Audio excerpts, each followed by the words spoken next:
Welcome to Dispatchist, a friendly conversation about hell and some other stuff. With me this week, live, are my co-hosts, Afterlife Insular Victoria. Hello. Stunt linguist Jamin.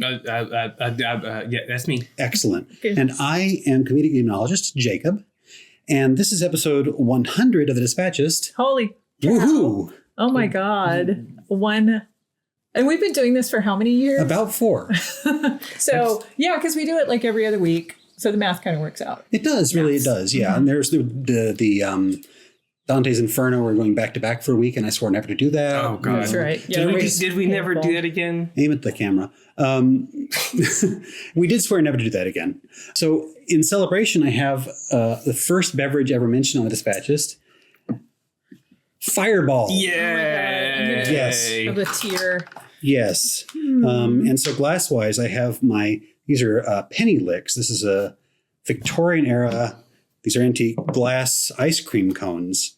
And you would take, you'd fill it up with, the ice cream seller would fill it up with ice cream and sell it to little kiddos for a penny. They'd lick it up, and then he'd dump more ice cream to it for the next kid, and then tuberculosis happened. Yeah, I was saying, and then what disease did we discover? It's like those murder bottles. Yeah. This episode's sponsored to you by a great many alcohols. So I probably told this story, but my nephew doesn't listen to this. But we took him to his first bar after he turned 21. And what did he order? Fireball? Yep, because that's what sophisticated adults do. Holy. Oh, that's a lot. Do I have to lick it? Oh, Oh my God, I'd forgotten how utterly sweet that is. It's quite sweet. It's very candy. It's not bad. This is a 50cc bottle. This is one shot. Half of that is 3 of these, and it's too much for us. It burns. Too much for 2 It of them. really does. But it's not, it's not bad. It's like Red Hots. If you got some Everclear and then put that in your mouth, and then, well, first you want to put the Red Hots in your cheek pouches and then pour the Everclear in and kind of. By the end of this episode, I will probably have had more alcohol than I've had in my entire life. I know. This is going to be, I'm glad that you just have to walk home, right? Yes, it's not a long trip. I have to drive. How did you have a... College? No, so how do you have like a positive experience with Fireball in college? I don't think Fireball existed when I was in college. I think it's a recent invention. Is it? It's kind of the trash booze movement. Yes. So that feels very like, if anybody has a phone, we could look this up. But it feels very like, I'd say like 1988 or so. Yeah, I graduated. Yes. It probably came, people in my day still had to drink terrible things like Boone's Farm. Yes. And 1989. Mad Dog. 1989. I was off by 1 year. Wow, that's pretty good. Flavored schnapps by Seagram, who was a reputable company until they Fireball. But then Sazerac bought it. Dr. McGillicuddy's Firewater Whiskey. Rebranded as Fireball in 2007. It's not bad. Boone's Farm. Mogan David. Yes. And then later in your career, Zima. Yes. Yep. Very good. Yep. Very good. Yes. So let's say we do the next one during Hell News. Okay. Sure. Okay. So, did anybody bring anything to the party? I guess you can't answer beverages. No. We all brought beverages. I brought a beverage. Well, I brought some entertainment then, and we start there. Being beaten with rods, thrown into an ocean, and beset with thorny, red-hot tusked birds. Okay, so the birds are both red hot and thorny. Yes. Don't break my fireball. So these are their tusks. Okay. Oh. Excellent. Okay. Yeah. The birds are red hot and tusked. I don't know if the tusks are red hot or the birds are red hot, but I assume it's like a compound modifier. I like that. Red and so hot tusked birds. They're kind of like burlicue birds that worked in the burlicue. I think so. Yeah. Buff birds. Yeah. That sounds about right. So should we give a shout out to our host where we are? And who let us be here? You know, our friend Janice, who Hi, Janice. I mentioned several times as my charming next door Mormon neighbor, has loaned us her living room for recording. She is amazing. Having a birthday party in some state that is not Texas. Right. And I don't know if she knows that I'm here. So we better not do anything crazy. Janice, if you come home and there's just an entire fridge full of liquor bottles, it was us. Yes. But your helm is beautiful. It really is. It's amazing. And your artwork is amazing. Phenomenal. Yeah. Thank you for the invite. Hell News. I don't really have any hell news. I have quite a lot of hell news. Please give us your Let hell me read news your because hell I news. failed in hell news this week. Jubilee news. Jubilee of seminarians, bishops, and priests get underway in Rome. Okay, so 6,000 priests, bishops, and seminarians descend on Rome June 23rd.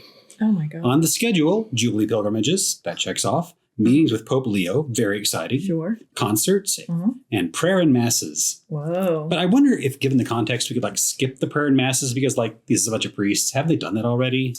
You would think. But maybe they're like competitive masses.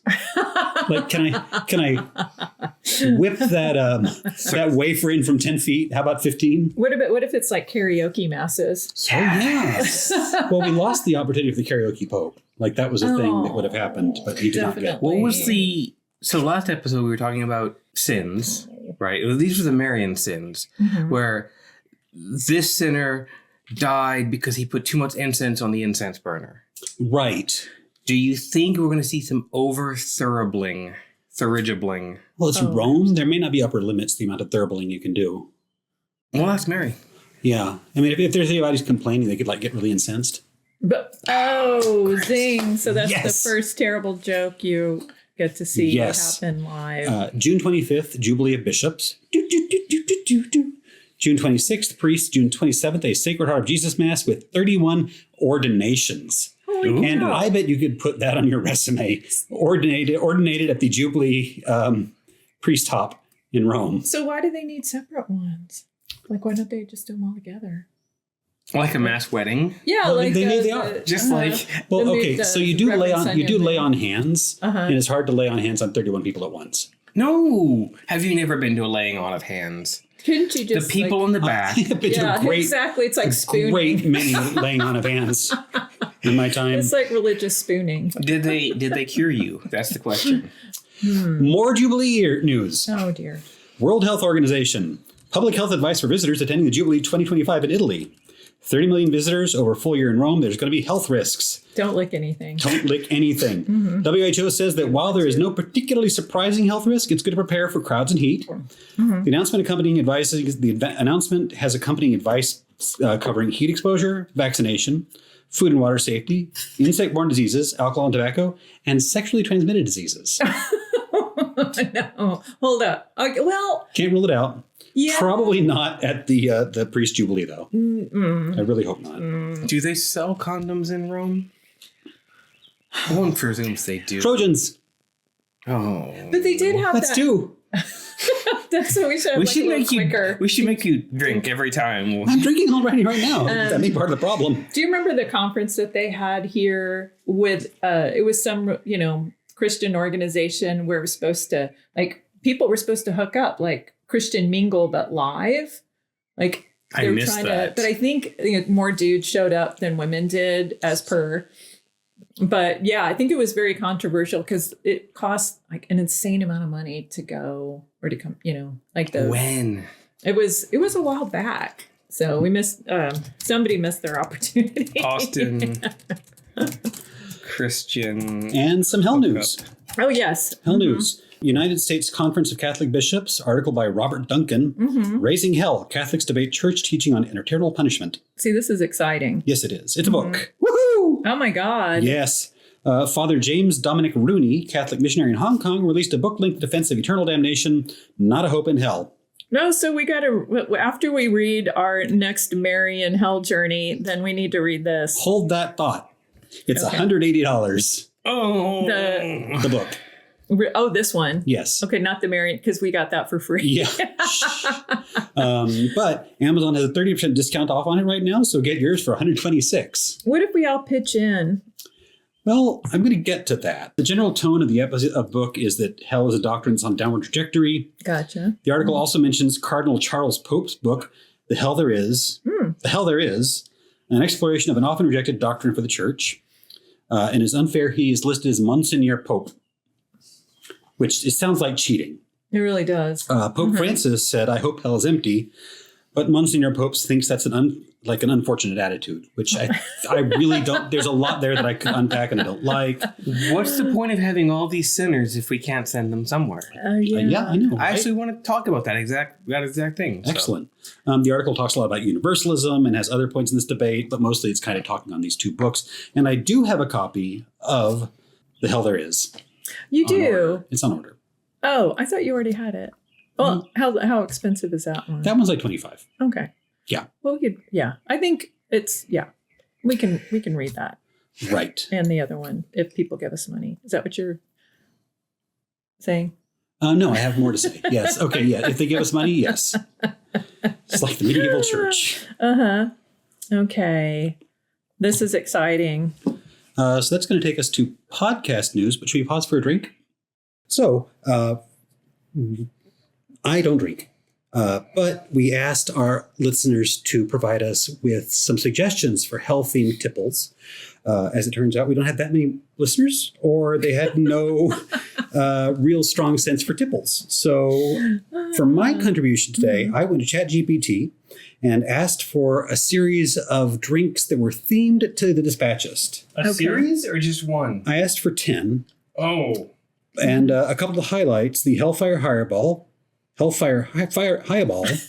which is fireball, mezcal, ginger beer, and a dash of chili. The Boer Boulevardier, which is it's a Negroni with rye whiskey. That's fine. That's normal. The Apocryphis, which is absinthe, elderflower, lemon, champagne, and edible glitter. Oh, yeah. That sounds kind of nice. That sounds like another drink I saw. And a thoughtful one, the Footnote to Damnation, which is rye whiskey, Amaro, which is an herbal, dry sherry, orange bitters, and the description is dry and layered, a little bitter, for those moments when you need to footnote Aquinas and take a shot. But what I went with is the Heretic's Bathwater, because it calls for blue caracal, which I thought was probably coconut flavor. That's a cat. Oh, so it's not curacao. It's caracal. Caracal. Okay. Caracal? Is it Sarasal? How is it spelled? Caro squiggly AU. That's different. Okay. Anyway, it's an orange liqueur. Basically, but it's bright blue for some reason. But blue is like the international color for coconut for some strange reason, so I don't know. Okay. So anyway, it's going to be, I doubled these. So it's going to be 1.5 ounces of coconut rum. So this reminds me, and I'm wondering if this is a callback that you're doing on purpose, to our friend who does the science experiments. 1/2 ounce of Midori to show with the kids. Sniff the Midori bowl. It's very Japanese and melony. It's one of my favorite things. Oh, it tastes like candy. What sin does it represent that the kids need to learn about? To it's something that either is supposed to fizz or separate, or in those. Yeah, 1/4 ounce of blue coconut. Okay. Oh, Curacao. I think it is curacao. And 1 ounce of pineapple juice. I feel like it needs more than that, but there you go. It's almost like a blue Hawaiian. I guess so. And then you shake. Shake, shake, shake. Shake, shake, shake. And then you strain. Although, where did the other straws go? Do you want me to go get some straws? There's some on the table. Okay. Oh, okay. Yeah. We'll just edit that out. And so, straws. That's really pretty. Yeah, I don't think this is a lot. You're going from 0 to like, I don't know, 100 and. Well, this is mostly going to be coconut club soda.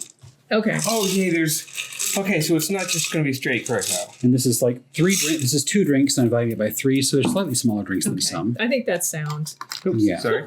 Good job. So there's that, and then we top with coconut oil. No, club soda. Okay. All right. Did you know that tonic water comes in diet and regular? Oh yeah. Wait, there's diet tonic water? Because it has sugar in it. It has quinine. Tonic water has quinine. Quinine in it. But it's kind of sweet. Is it? Yeah, I think they add the sweetness to cut the quinine. Oh, I actually like tonic water. I do too because I want to guard against malaria. Yeah, why else would you? Exactly. Garnish with a maraschino cherry. Why does this not? Doop. Doop. And doop. Oh my It gosh. sunk to the bottom. Uh-oh. It is really pretty. Oh, do you need something to... Too bad. No, I've got plenty of stuff. And Paper towels. a rubber ducky. Oh. Have those been sanitized? I did scrub them. Okay. You licked them. Oh, why do you have a tiny one? That's cute. That's all There you came go. from my Oh, cube. thank you. Happy 100versary! Yay! Okay, hang happy on. Hang on, let's see if we can do this right. I bet I'm in here. Chin, chin, chin, chin. Wait, that's my glass. It's got my name on it. Cheers. Chin, chin. Cheers. Chin. Yay! Yay, 100. So we have to think about what we're going to do for the next 100. That's kind of nice. Tastes like something we get at Sonic. It's watered down enough to taste like something with a tiny minotaur. Let's hope that they don't listen to the podcast. We love the Tiny Minotaur and all their beverages. I love the tiny minotaur and all their beverages. That's nice. I need more pineapple juice. Okay. Presents. Yay! Presents. Okay, 100versary presents. So I got this for both of y'all. Yay. But it's the Necro Munchicon. I have seen this in stores and I've been curious about So it. it's all recipes based on the works of H.P. Lovecraft, who was a terrible, terrible person. But the recipes look fun. That actually looked kind of So the tasty. Sagatha guacamole. Sagatha guacamole is a bacon guacamole with baby corns and tomatoes in it and a picture of Sagatha. Okay. All And right. the little corns are like tentacles. That's clever. Oh. Excellent. Okay. So Well, yeah, I we could got have a you. Mm. This is from the Snake and Moon Tattoo Shop. Oh, wow. The Salvador Dali tattoo. Oh my gosh, I don't have Sure. this. A Well, Salvador in a Dali sense, you still tattoo. don't. Very cool. Oh my gosh, it has Salvador Dali looking kind of crazy. He does generally. Do you want to have a thing? Whoa. Have a thing? Yeah. I'll let her. I want to look at two pictures from this book too. Ooh, Death is cool. Oh wow! Okay, Death is wearing a hat. Mm-hmm. Death is wearing. Doesn't he normally? Maybe it's quite a thing. Okay. Yes. And then I saw these in the store, and we actually had been talking about these at work, and I was like, oh, they're voodoo flavored chips. Oh, And I yay. was like, I know someone that likes all things voodish. Thank you. So we can share these. Yeah. I don't know what flavor they are. Voodoo. I wonder if they're like are just full of pins that like. Spicy? I'm gonna open them. Okay. I encourage I you guess to. actually we probably shouldn't be eating chips while recording. No, loudly. Just have one. Just loudly and in front of the microphone. Okay. Yeah, I'll avoid crinkling. Anybody want a chip? We can each have one. Have one. Okay. Have one. We'll wait 30 seconds to see if you die. Good. Okay. Okay, what's the flavor? I'm gonna have 3. Coconut. Let's see. Blah.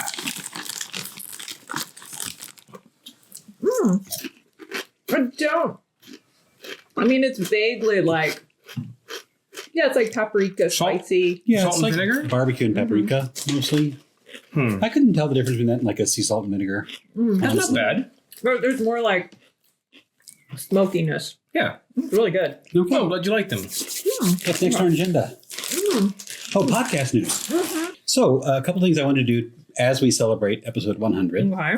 I finally got episode 1 on YouTube. Yay! Oh, huzzah. So, episode 1 and 2 are on YouTube. Just Okay. go to YouTube and search for the Dispatchist And presumably episode podcast. 100 will be on too, right? Not immediately. It may take a few days. I've got episode 3 in process. It's going to be a slow journey, honestly. So at the beginning of each episode, or at the end of each episode, I'm going to be recognizing our lovely Patreon contributors. Elizabeth Andres, David Yay. Klein, Bill Hedge, Bill. Wolfert, and Dr. Nick Latursky. Oh, yay. Okay, Yes. cool. And hopefully that number will get bigger and bigger. I think so. And kind of to encourage this or to reward this behavior, I have another years in the making project I've been working on, which is that translation of Les Farfadet. Yes. Goblins or Not All Demons Are From Another World. This is the epically dull autobiographical memoir of French demonologist and crazy person Alexis Bébégoire. It was a big deal. I actually He learning. said he was a big I'm deal. learning he was kind of a big deal. Like all the intelligentsia of France was required guilty reading Yes. of his memoirs, but he wasn't quite as big of an impact on demonology as I thought he was. But Okay. more on that as I learn more. But this is like an 850-page narcissistic, shame-filled religious self-flagellation memoir seasoned with a lot of 19th century occultism. Cool. And if you go to our website, dispatch.ist/burbs, you can find our translation, notes, and the bibliography. It's Burbs, B-E-R-B. B-E-R-B-S, yes. I'm in chapter 23 on this. This is, there's 80-something chapters in volume 1. Oh, that was my exact question. And How many? in volume 2 and 3, there are 187 more chapters to go. You've been doing this for a while. I remember when you started it. Yeah, 4 years ago, actually. At the same time I started the podcast. Yeah. So Very impressive. This is to you. I'm also working on another translation of it, which is a little more streety and modern, to make a audiobook version of this. Oh. And if we can get to $50 an episode, I will start releasing those as free content alongside the podcast. That's exciting. Yes, I would like to get to the point where we can pay for an editor to lift some of the weight off of our shoulders in terms of audio leveling and such. Your shoulders. Yeah, because it's like 6 hours or so per episode on that. And we could use the spare time to make more content. When you say streetier, are we talking like Julia Stiles and Othello? I think we're thinking like the Way Bible that I gave. Yeah. Or the official Bible. Of The official Bible of Yeah, and a kids. little more snark as well, because like I want it to be a little bit more like something fun to listen to.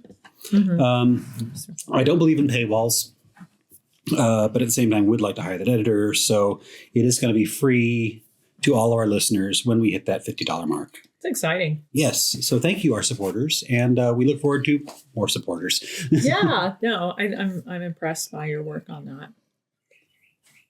Very cool. Yeah. Okay.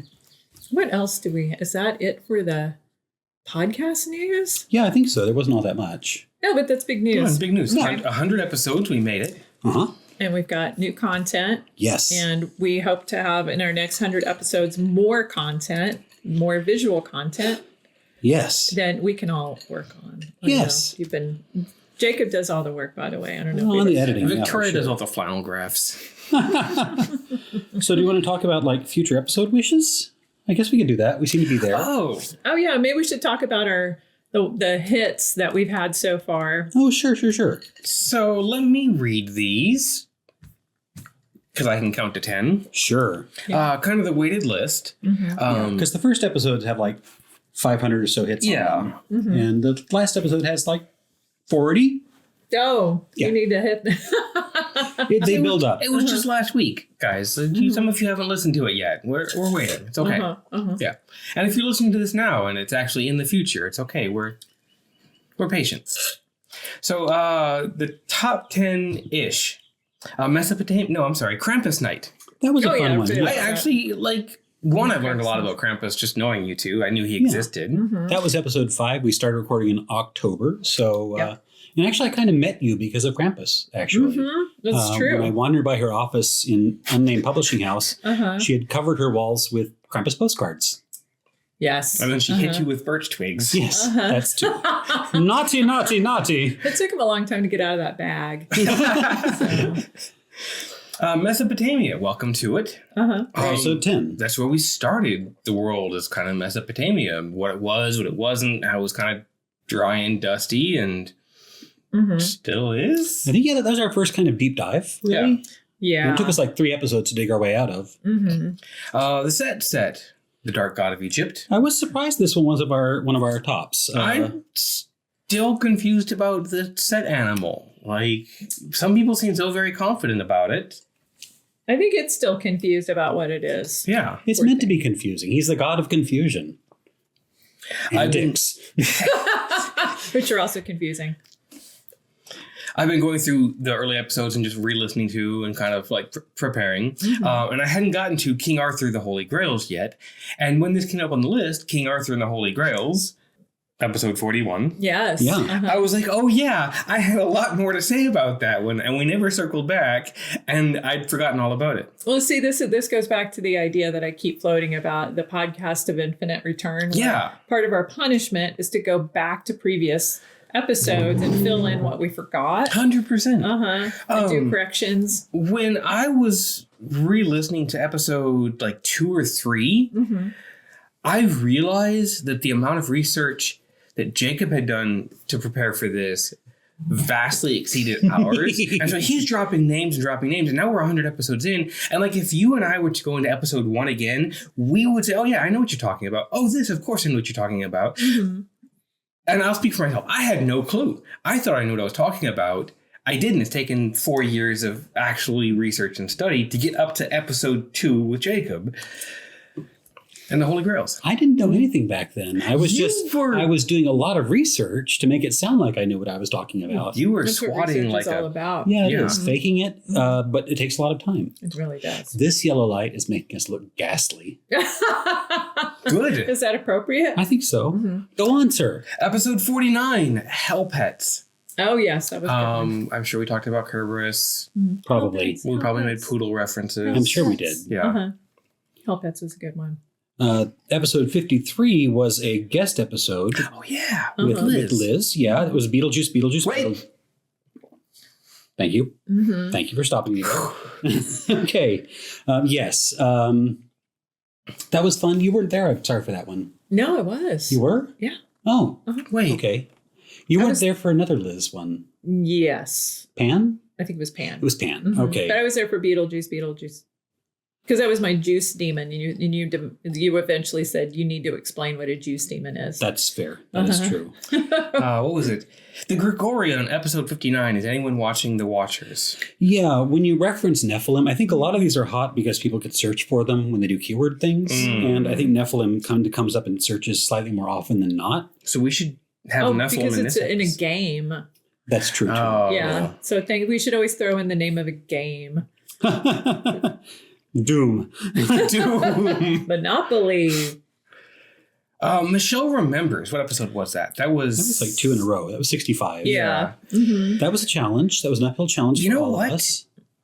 I went into that with the worst frame of mind and the worst attitude, and I got something out of that episode. I really did. It was like, it wasn't a lot, but I got something out of it. Yeah. I really wanted... I frequently will say, well, at least they're sincere. And I couldn't come away from Michelle with that. I don't know if she's sincere or not. It's really hard to tell. No. And I think that one is one, it's probably popular also because Michelle remembers. And everybody knows that, of a certain set, everybody knows that book. And it's very much a part of pop culture because it sort of started the whole recovered memory, false recovered memories. It kind of started the entire satanic panic, honestly. Yeah, exactly. That was Satan.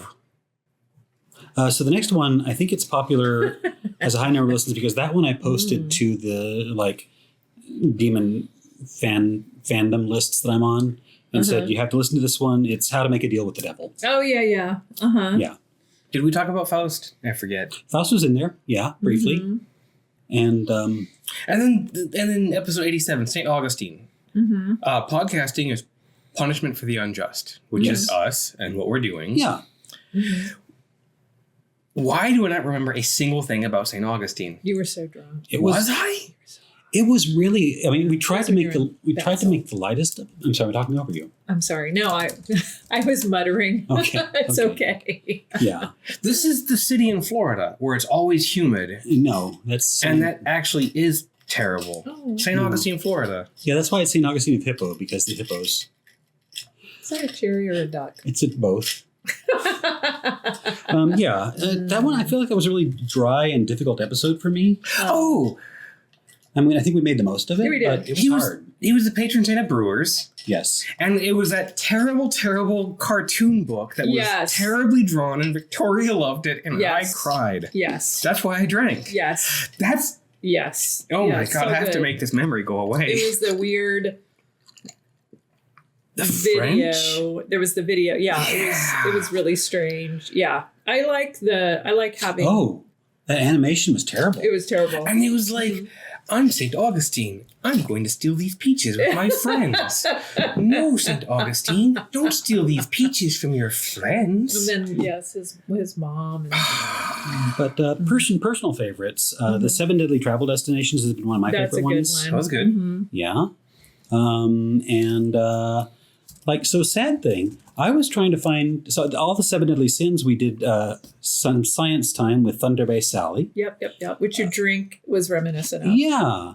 I cannot find this episode on YouTube anymore. I think they've been taken down. I wonder if we caused that. No, we may have. We don't have enough of a following groundswell to. Right. But I wonder what she's doing now. I don't know, but yeah, try and find her. It was the Thunder Bay Salvation Army Church's Bible study series, basically for kids. But yeah, I'm getting not found errors. Well, we can fill that gap. And worms. I'm surprised that worms wasn't the bigger worms hit. is my favorite. Yeah. I love the worms. When I meet people, I say, "Here's our card. Listen to worms," just because it was kind of a fun episode, and I feel like it's a good introduction to us. Yeah, I kind of like. I don't think we ever had an issue of like getting in stride, but I feel like that episode was like really. It was really good. I think we came together on that one, and it just really was good for us. That and the Antichrist one, I think, too, was good. I thought that was a little dry, but it was an important episode. There are no worms. There were no worms. And there was no cannibalism in that one, I don't think. So how about we have another drink and then we talk about future episodes? Yeah, Sorry. Actually, rewind. Did y'all have any episodes? I'll just shut up. Oh, worms and Antichrist. And I'm sure there's others, but yeah, those are the two big ones, I'd say. I liked the very, very, very beginning, the first two episodes we did on the rivers, right? The Greek rivers, because these are all the big names. The relationships, the meanings. We talked about Potamoi for the first time. Oh yeah, they're returning friends, right? And then we got to hear Jacob say Steaks like 12 times in a row. It's the last time I pronounced anything correctly. Yeah, no, that's true. It's true. But no, Rivers of Hope was great because if you're just like getting into it, it's like the 5 rivers or 6 rivers or 8 rivers. Quran, the ferryman. You probably don't know what an obol is. We didn't then. We still don't now. Yeah. Because you got to pay the ferryman his obol. Yeah, the rivers was great. That was so much fun.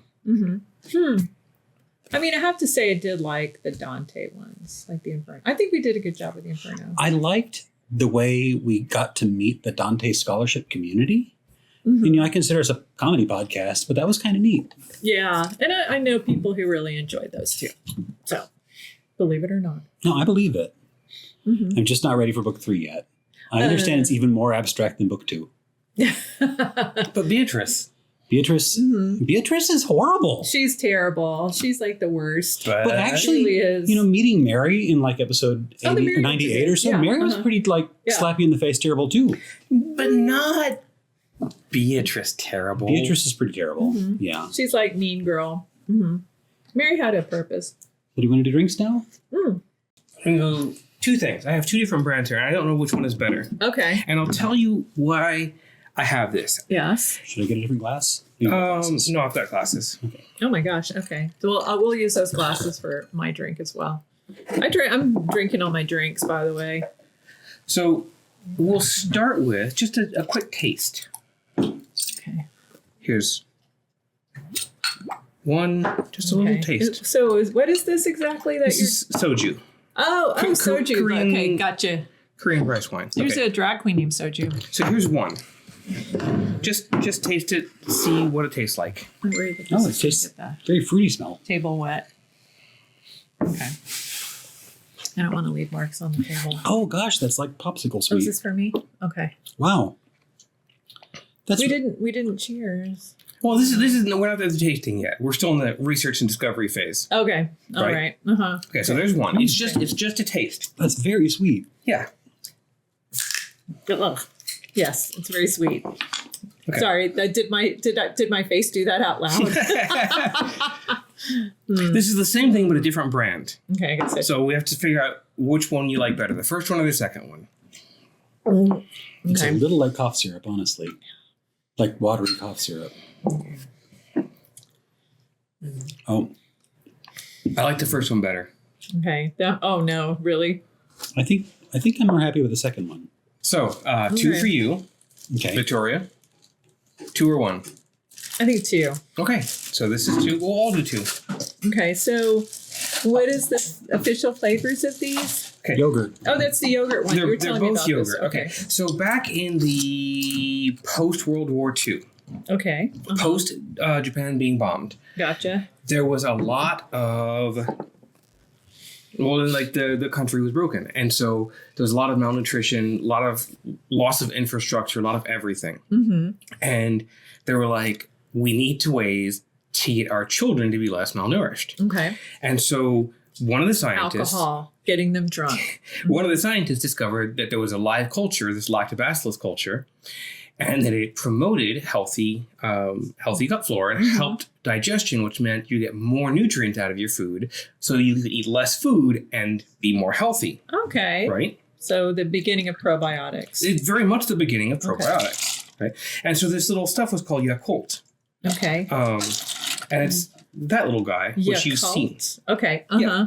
And then this grew up just like school children got this in their lunches every day. Okay. All right. And then et cetera, et cetera. It really kind of helped the world grow. And then it became where it was such a part of society that school children still got this in their lunches, and you just grew up drinking this stuff. And then Korea invented soju, and they're like, let's just mix the two things we like best. Okay. All right. And then... So now we're having Jumex. This is mango nectar. Okay. And mango, as you know, is a very flavor. It's a very sweet flavor. Now we toast. Now we can toast. Okay. To mangoes. To mangoes. To gut biomes. Yeah. There's nothing healthy in this soju, by the way. I know. So soju is... So what's the difference between soju and sake? One, the country was made in. Two, the yeast culture that goes into it. Okay. And three, like the whole process. Like they're both rice wines, et cetera, et cetera. And so with this one, this has been a flavor profile I've been aware of for a minute. And this goes back to the themed event at the Glass Coffin and the Velvet Casket. Right. Right, where they would have just themed events and themed events. And those themes always had just random names, right? Yes. So it's like if you're at the speed dating event, it was very romance oriented. If it was at a goth night, it was like the dark and spooky. And they were all very tasty drinks, but the flavors came first. Yes. I've had these flavors on my mind for a minute, and I was like, we're going to name this one either like the Phlegathon or the Tears of the Leaf. Okay. Yes. So there you go. There's the Tears of the Phlegathon. Thank you. I actually kind of like these two flavors. The soju on its own was a little bit sweeter than I thought. I thought it'd be tartar. Yeah. What do you think of the mango? Well, I haven't had mango juice in a very long time. It was nice. It didn't have that kind of dirty taste I'm used to in mango. Dirty. You know what this almost could be? Like a mango lassi derivative. I guess so. Because it has the yogurtish, the mangish. The yogurt flavor is not standing out too much. Well, it's not even really yogurt. It's a specific lactobacillus Yakult. Okay. All right. So this protects our gut biome. No. No, it just destroys your liver. So what next? Oh, drink wise? No. Or hold off on the drinks for a bit. I can't handle the speed. That's right. With which we're tearing through the fruit juice. So, I mean, do we start talking about a topic? Yeah, who's up first? So I floated that we do some topics that were maybe not quite enough to make it to a full episode for whatever reason. So who wants to start on this one? Well, mine needs my drink. Oh, okay. So I'll do mine first. Then. Yeah. Okay. Okay. So this is a complicated one, but I was interested in covering Thiess the Werewolf. Oh, and I've talked about him on and off or so. Yep. But there's a couple of reasons. First off, I've done 2 presentations on him fairly recently. One was called Whoosh, A Kinetic History of the Witchcraft Trials. Is that like whoosh? Is that the sound of the flames? Well, so there's a lot of things that are tied together. The sluagh, the broom flying, and all this kind of ties into the witch flight. Gotcha. The Hecate flying witches sort of thing. Yep. And also at about the same time, I did a ritual, like a public ritual at the big old Texas Furry Convention in Dallas. There's probably 40 people on the floor wearing werewolf masks for that one. I was very proud of that moment. Did they really call it the big old furry? I called it a pagan meet and greet and public ritual. Big old. Yeah, but it was the big old Texas demonology. Everything's bigger in Texas. So the problem with doing an actual full episode on this is there's really only one source. Yep. And that is Carlo Ginzburg, who wrote Old Thiess the Livonian Werewolf and The Night Battles. A lot of his books seem to be centered on evidence of this Italian agrarian cult and how it kind of feeds into witch trials, which is not saying that there's an ancient goddess cult that the witches are based on and modern Wicca is kind of descended from. It's totally not that. It's a different ancient agrarian cult that he's kind of pointing things to. Okay. And so a lot of his work kind of flows to this. And I'm going to try and interweave some of his mythic threads together, but I'm not going to go into all the history and background details because you're our friends. You've already had all this. But around 900 or so, there were witches that were flying, but they were transformed into owls or like Lilith things. Right. Mm-hmm. About 900 or so in the Canon Episcopi, we get certain women riding on strange beasts to follow the goddess Diana. Okay. And they were kind of flying. Strange women lying around in ponds handing out swords. That's how that phrase just read to me. The witchcraft trials kind of rose over 1400 to 1700. There's the recurring folklore motif of the procession of the dead. This goes back to like 200 AD or so. Yep. And that's like, it's kind of like a hellish vision that comes to you as opposed to you going to hell. One example, 1011, 1031 or so, a priest named Walkilin was traveling home on a long dark road far from town. Here's an army coming. And then a man of huge stature carrying a great mace barred the priest away as he ran and brandished the weapon over his head, cried out, "Stand, go no further." The priest obeyed at once and stood motionless, leaning on the staff he was carrying. The stern mace bearer stood beside him without harming him, waiting for the army to pass by. And then a parade of peasants carrying everything they owned, then women on horses with saddles with burning spikes, lamenting priests dressed in black, and of course, Walkilin recognized many of them as the priests that he'd known who had died recently. Oh. And finally, a great army of knights in which no color was visible save blackness and flickering fire. All rode upon huge horses, fully armed as if they were galloping to battle and carrying jet black standards. And so this was like a tour of the torments of hell, but they kind of walk past. So it's lessons about the state of one's souls and scene. Oh, okay. So it's like a tableau. It is, very much so, yeah. Contemporary with this, there's the goddess Diana and or Frau Halle, who leads a procession of the dead, of lost souls of children. Who we haven't talked about. We have. In the Christmas Krampus critters episode. Right.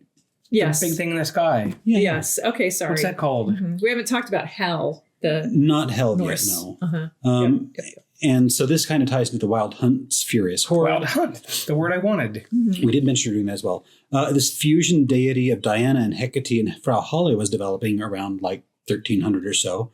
A little bit of fairy in there. Some Herodias, who's the woman that wanted to bump off John the Baptist. Yep. And this fusion deity is like a goddess of the moon and the hunt, and she would gather up women, fly with them, and come together and have sky battles. Frequently she had a dog, so an echo to Hecate and Halle and Cerberus. So Ginsberg is interested in the Benedante, and I know there's like a game thing. These are the good walkers. They were born with a call to let them see the dead, or participate in the March of the Dead. They were big in like 1500, 1700. They were the good guys, and the witches were the bad guys, and they would get together for a cross-quarter day holiday and fight sky battles. And they would fight. Then they would fight in the fields later on with white and yellow banners and team captains. They beat each other with sticks.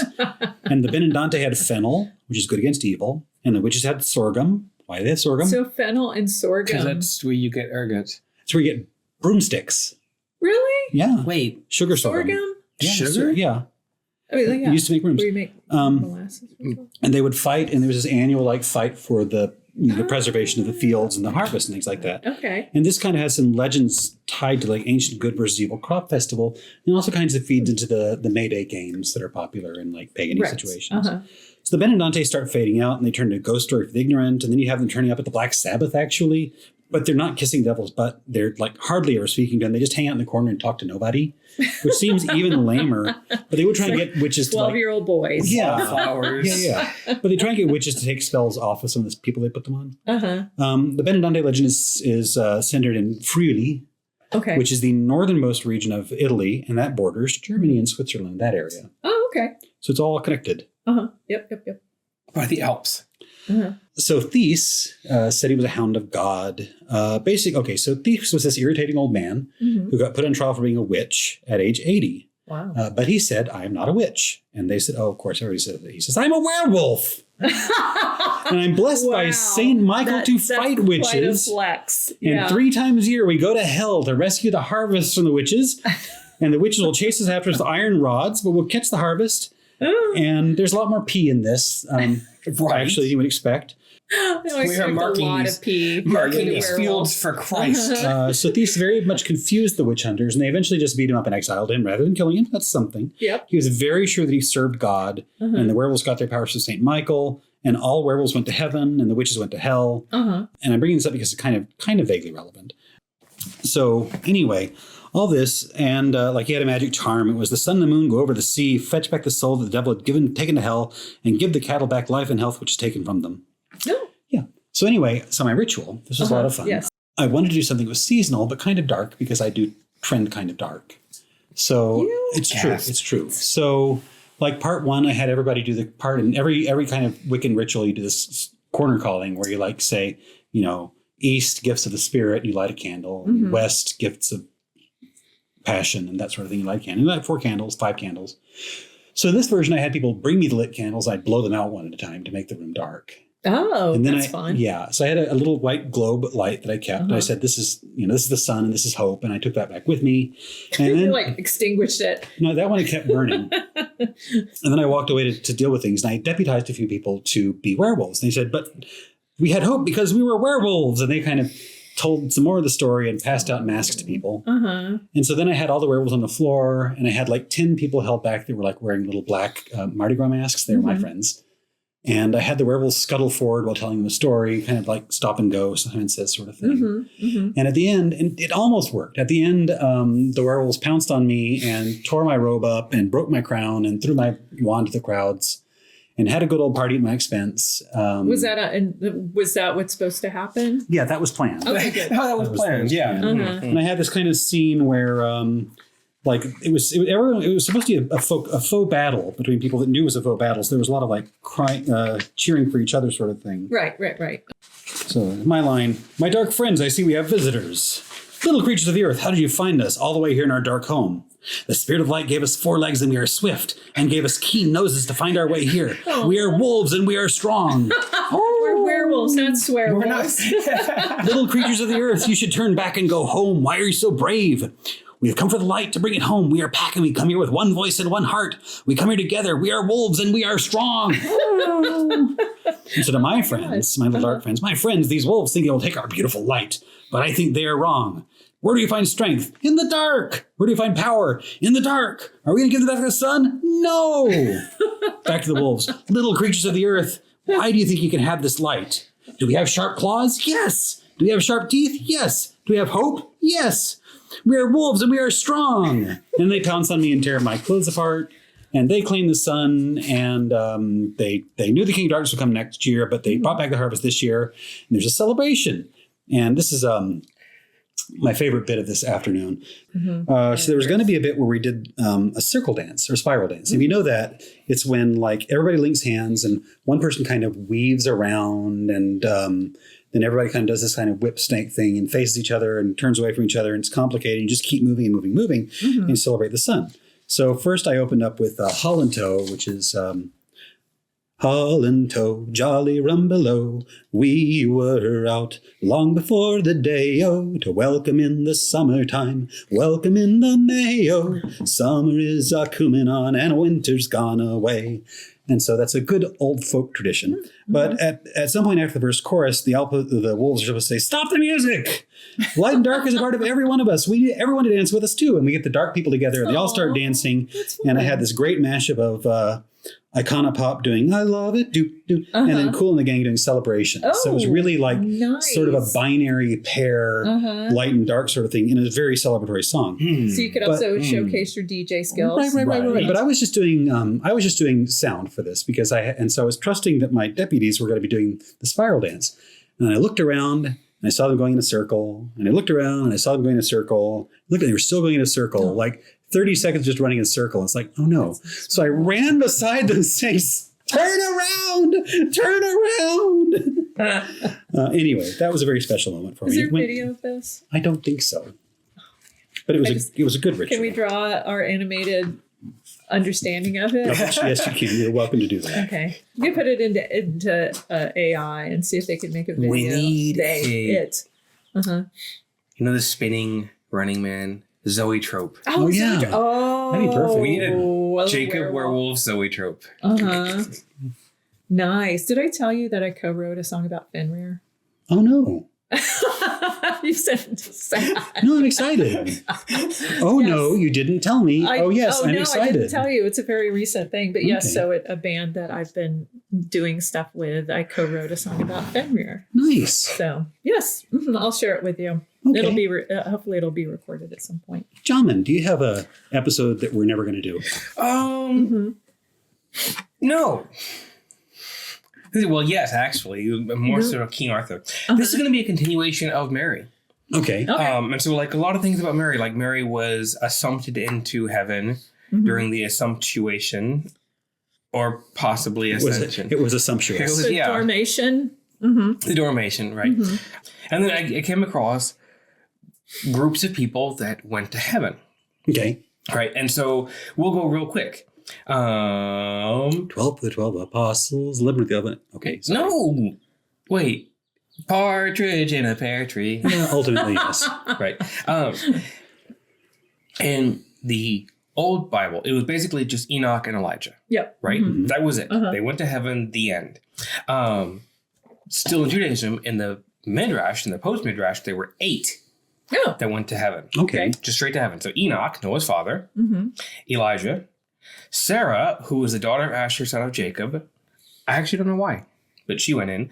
Eliezer. She was this, well, when Father Jacob and love each other very much. Sarah.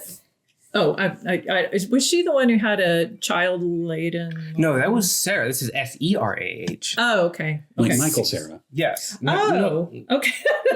So Michael Sarah went to heaven. I haven't done the list yet, but maybe. He's good, but Eleazar, the servant of Abraham. Hiram I, king of Tyre, who helped Solomon build the first temple. Okay. So of all the people, it's just this random dude, and Solomon's like, hey, I need cedar trees for my temple. And Hiram's like, I got cedar trees. And Solomon's like, well, I need gold, silver, frankincense, and myrrh. And Hiram was like, hey, I got these things. Nice and friend so to he have. had to go to heaven. So he was sourcing the materials for the demons. Yeah, Okay. exactly. He didn't do anything himself. No. Demons did all the hard work.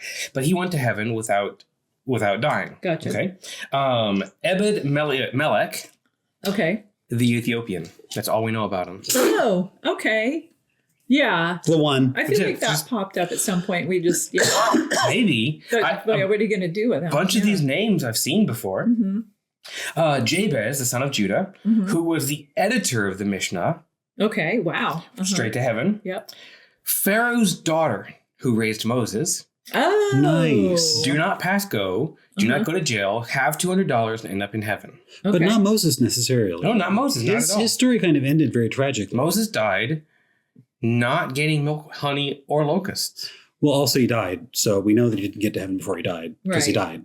And I then guess there that's were, on the box. then there were 4 rabbis: Ben Azai, Ben Zoma, Elisha ben Aviu, and the Rabbi Akiva. Okay. One looked up and died. One looked down and was harmed. One looked up and cut the trees, and one went up in peace and down in peace. What does that mean? I don't know. I think it's a rhyme to remember them. Yes. Oh, It's yeah. probably better in Hebrew. Yeah, It's probably some rhymes. kind Yeah. of, yeah. Okay, so there's the original 2 and then the 8.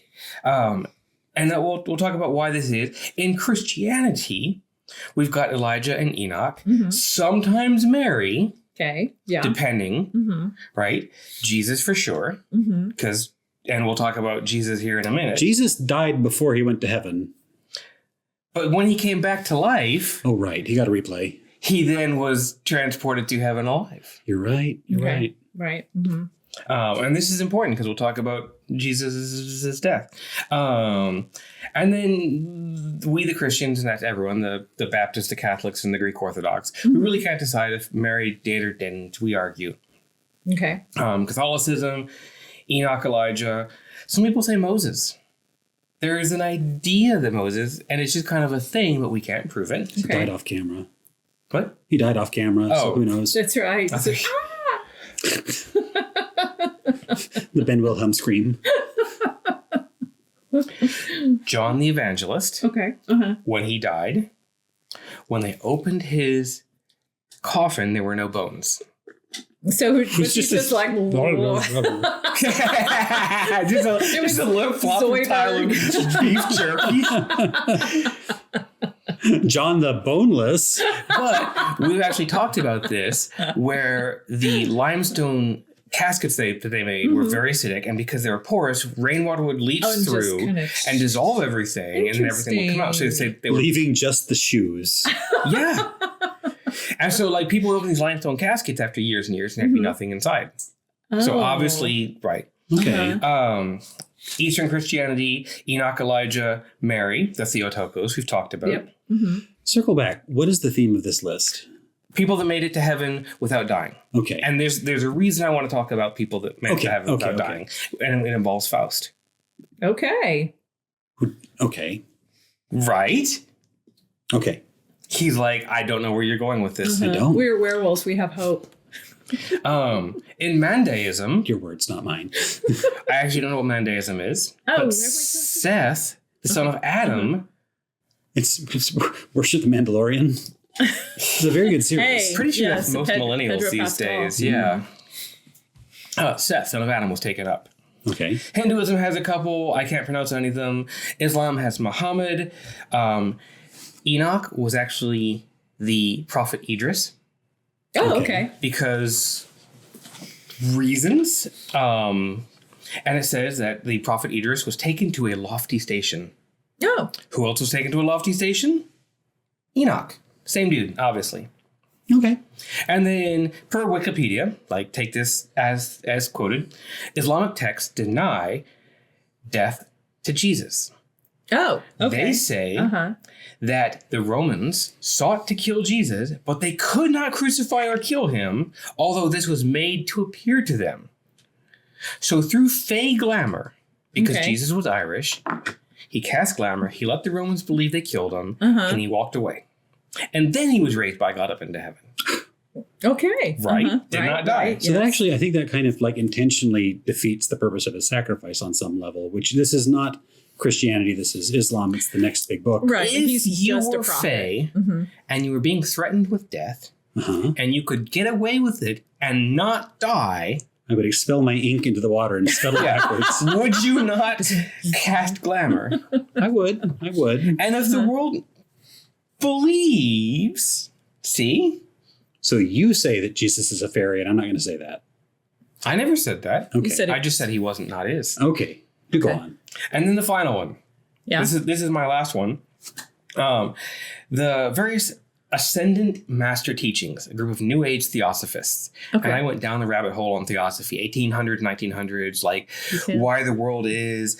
There were, oh my God, like the fourth root race. So like Atlantis, Lemuria, the world as is, the world which is going to be, how man used to walk with dinosaurs, how like everything is. And I was like, oh, this is a bunch of fun stuff. And it all comes down to white supremacy. Right? Yes. There goes the fun. Hey guys, here's evolution. You'll notice that, well, Atlantis was a thing, right? Obviously, all the white people came from Atlantis. But that kind of goes against the whole other.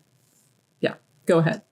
I'm not saying they're right. I'm saying they're dumb. Right. Yes, exactly. Right. They're not right. They're dumb. And so part of their theosophy was that one of the physical ascensions is like the great and the wise become the greater and the wiser. Okay. And they'll either come back as another prophet or they'll get ascended into like next level ascension.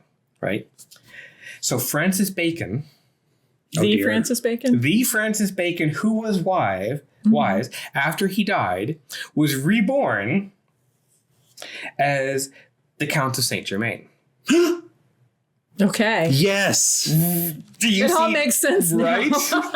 No, the Count of Saint Germain is the center of like so many occult conspiracies. Really? Right? He's like the fulcrum that like a lot of the weirdness spins on. Okay, so we need to talk more about that. 100%. Like, possibly, yeah. He's a big old weird Count of Saint Germain Okay, was friends with Voltaire, Mozart.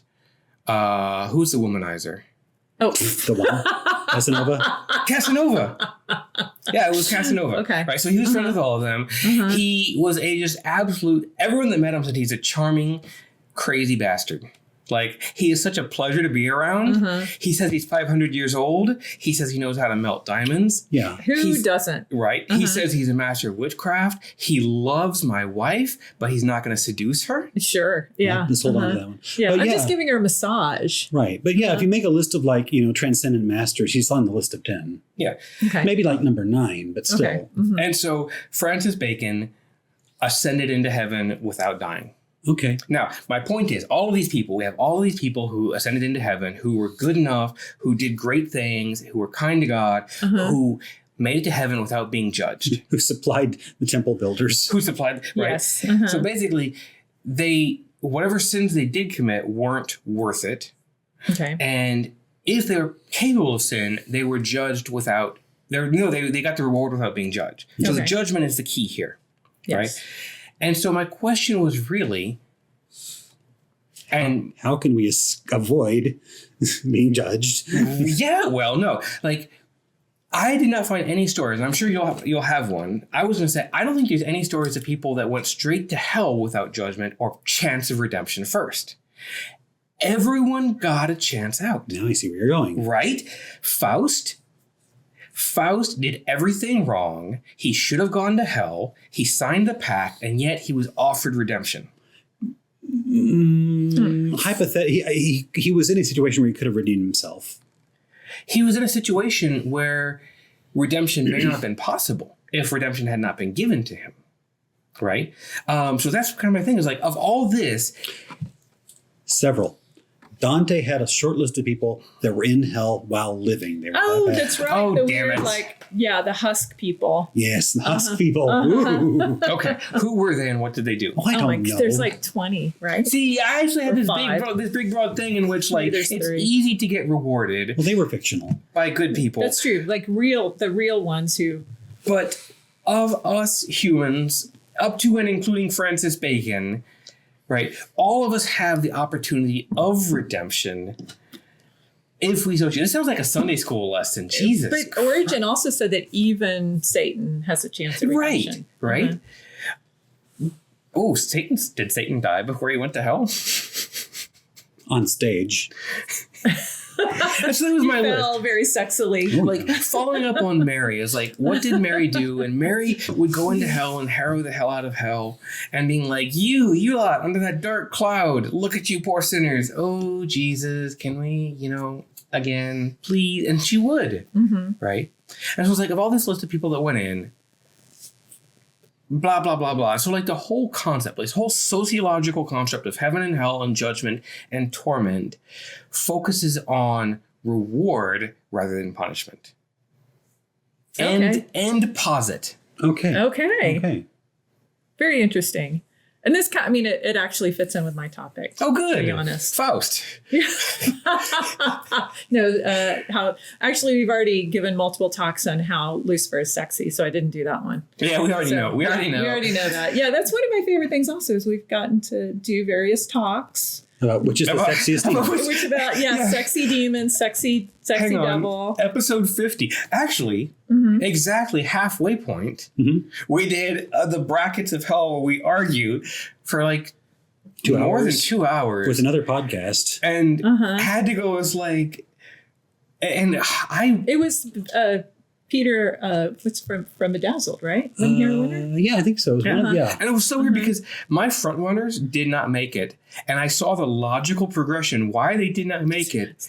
And it's like, how did they do that? 50, yeah. So exactly half ago. Yeah. I think we did that on purpose. We may have, yes. Well, we did it because it's a huge round number. Yes. Yeah. Oh, this looks alarming. Can I save little bottles though? I need them. Yes. Oh my. Okay. That's This is I thought we were challenged to make me drunk tonight. Oh. This is not Schlitz. Oh.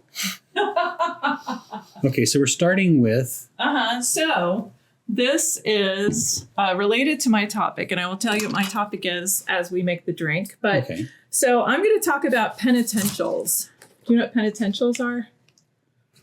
The prayers you make by the penitent? So yes, these are manuals for the confessors on how, like, what kind of penance to ask for various sins, various transgressions. Some of them are actually geared towards laity, but for the most part, they started out with confessors. So one of the drinks that you can have during a fast, because a fast does not necessarily mean not eating, you can have barley water. Okay. I did not find barley water. This was the closest thing because malt is made from barley. So this is non-alcoholic. So this is probably closer to what you might drink. Yeah, this is during a fast. Mm-hmm.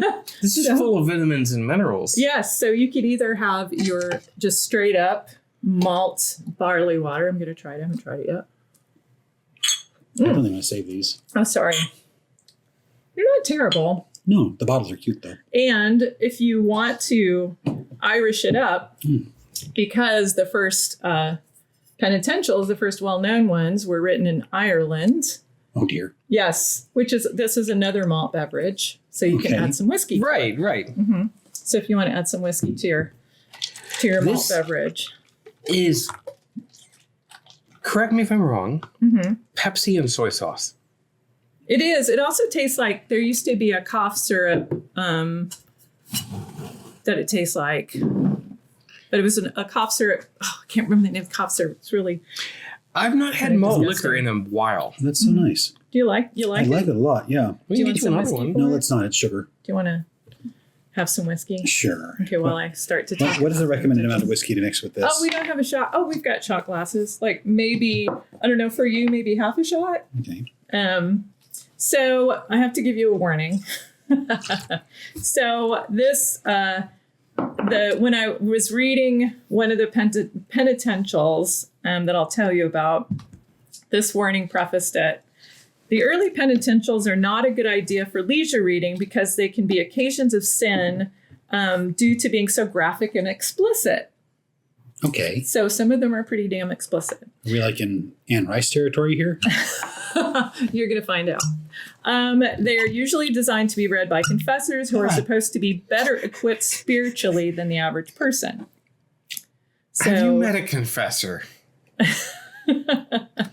I've seen like some videos involving them. Yes. So now, so only in absolutely necessary cases should they be consulted. So we're breaking all kinds of rules. We're tempting sin into our lives by even talking about this stuff, people. Oh no, wait, stop. Tempting sin? I better have a shot. That's right. So I need some too. But I also want to warn you that there's going to be a lot of vomit. Okay. There's going to be a lot of talk of vomit, both allegorical vomit and real vomit. So what is allegorical vomit? Oh, I will tell you about allegorical. Oh no! Just you're going to find out here in a second. Okay. So let me get some whiskey to fortify me, because as I said, these penitentials have a Celtic origin. I know we talked a lot about the early Church of Ireland when we were talking about Tyndale, and how it kind of was a stricter form of monastic rigor or monastic lifestyle, and also teachings. And we talked about early monastic lifestyles were Ireland. Like Ireland had some of the early... Yep, and the Hiberno, they actually, like the Irish, particular churches, particular schools of thought moved to Europe and brought those ideas. It was a Hiberno Scots. And so they brought their ideas to Europe overall. So they brought this monastic tradition that was pretty rigorous. A lot of these were also, a lot of these Celtic ones that are very important. There's one by Colmanus, Cumann, and Theodore, and Finian that were very influential to later works. And so the overall purpose of these were to enforce the practical duties of the clergy. So there's a lot of stuff in there about what clergy is supposed to do, deter sinful behavior, and promote moral improvement. So these started about the end of the 5th century.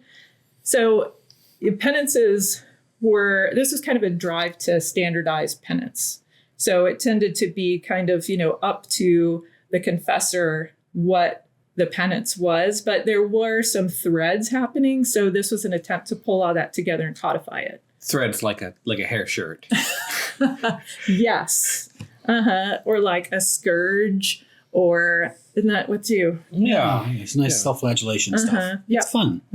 So I can't do this anymore. Is it too much? Yeah. Group flagellation was With frowned upon. The whiskey alone, you should probably try it because it's really good whiskey. But Okay. I felt like you could have some sin with your penance. It's very Irish.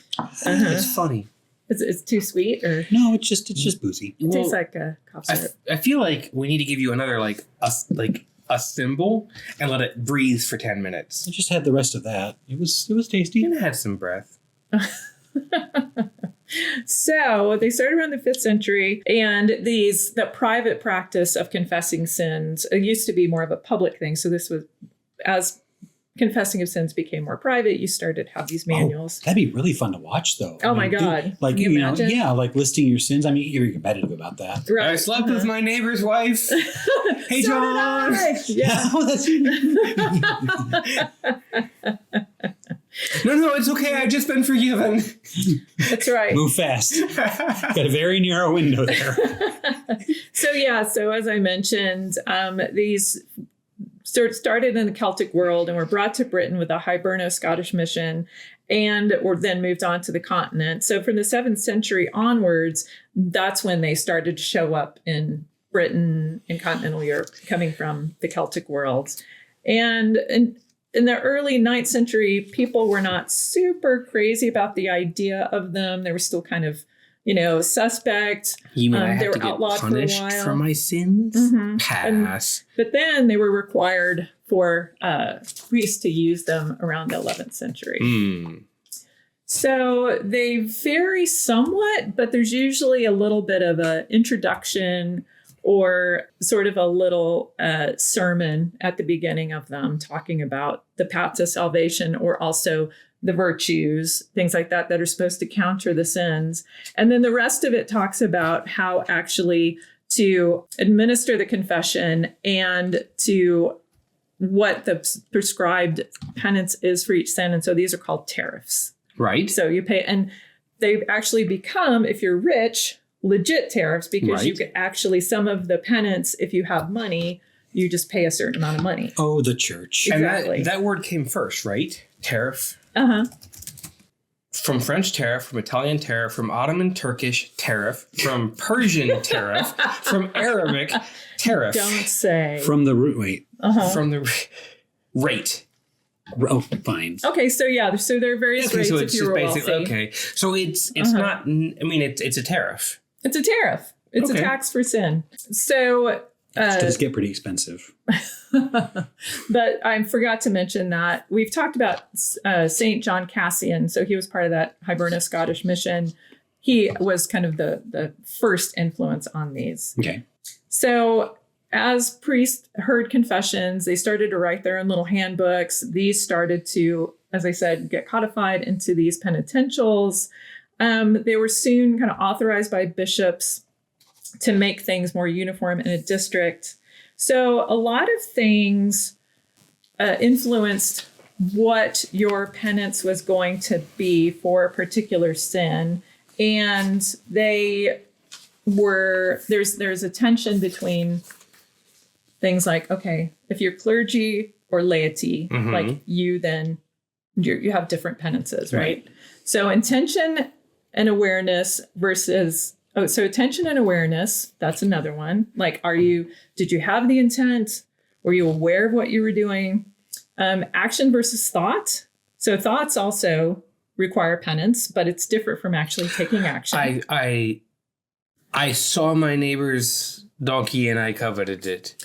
Right. Right. I did nothing to act, but I did have a moment of weakness. Exactly. Priest. Yes. Okay. And then also, was there immediate or was there delayed repentance? So that's an important one. Did you immediately feel bad about what you did, or did it come later? Or have you not felt bad about it yet at all? Exactly. So that's important too. Was it a one-shot deal, or is it a habitual sin on your part? That's important. Are you rich? Are you poor? I don't know. Are you old? Are you young? That matters. Are you male? Are you female? God damn those men. Is it secret? Do people know about this, or was it public? Do other people know about it? Did you podcast about it? Exactly. And who is the victim? Oh, were you the victim? Oh, Well, is the victim a child? is the victim a church? Is the victim a virgin? Is the victim right? Is the victim an animal? So all of these things matter. Okay. Oh, this is math. So It is. So all of these I can kind of differentiate. Obviously, men are worse. The rich are worse. Virgins are worse. But old and young. Uh-huh. So if an old man commits the same sin as a young man, who is more guilty or who pays more? Old man, because you should know better. Yeah, the young people are intemperate. Is that the word? Yeah, so they're allowed a little bit more. Damn. You know, they're John, treated you're not with young more enough. generosity. I should have sinned more a decade ago. Yep. I know. So yeah, you had your chance. I wasted my. Speaking of waste, this is good. Do you like that? With the shot, it's like a sweet Boilermaker. It's really good. Well, drink more. There's plenty. Okay.